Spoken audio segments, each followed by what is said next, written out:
Hey y'all, this is Simone. I'm gonna get started on our answers for our online assignment number 8. So number 1, what is immunity and how do we develop this? So immunity is a individual's response to microorganisms that are foreign.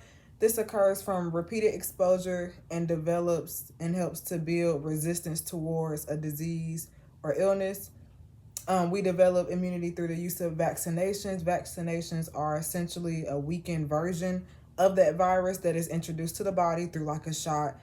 And this allows an individual to be able to build up the necessary antibodies in order to fight this virus. So if they were to get like COVID, um, like you'll get a shot that's like a weakened version of COVID, and then hopefully, so when you get COVID, it's not like super serious like symptoms, like you won't like die, but you'll still get, like kind of sick, or it just be like a common cold.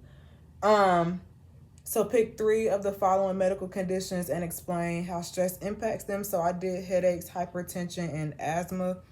So headaches are one of the most common problems in individuals. Like everyone has pretty much almost had a headache or has experienced headaches.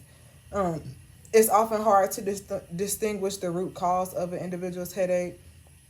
Although they are common, frequent headaches can point towards a more deeper or serious issue. But one of the main causes is stress. So, stress may be a starting cause of a headache. Stress can also allow for headaches to be more frequent in the individual. So, that can cause like a condition called chronic headaches. And stress may also worsen or cause a headache to be more intense. So, those show how the factors of stress can like influence the headache. Hypertension, so this refers to like high blood pressure problems. Many factors that aren't related to um, stress can cause like high blood pressure, like noise, like situational factors. But many issues such as hypertension can also so many issues can contribute to stress, and stressful situations can also lead to high blood pressure. So depending on what issue you're going through or what's going on that day, that can lead to like a fluctuation in like blood pressures. Asthma, so stressors such as emotional triggers can trigger an asthma attack along with other environmental stressors such as smoking. It has been proven that people that are in more stressful situations are more susceptible to asthma attacks. And stress factors such as social, economic status can also be a common factor in asthma attacks for children. Um, what was your experience with having family members or friends diagnosed with depression or anxiety? Discuss what you observed about their health and how their health may have contributed to their mental health at the time, or how was it negatively impacted as a result of their mental health. So, a lot of my family members deal with anxiety and especially depression because about 90% of my family is in the military or has served in the military, and they see like a lot of stuff going on there.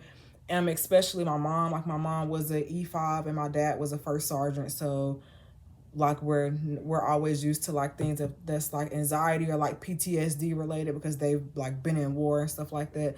So I've just observed just from my mom, like especially if she's having like an episode or she's going through like a stage of like depression, anxiety, like with the depression she's kind of down, and you can really tell it like affects her mental health. Like nothing can really like make her feel better. Nothing, we can try and talk to her, but we just kind of learned that it's like kind of best to just leave her alone during those stages because it's just really overwhelming for her.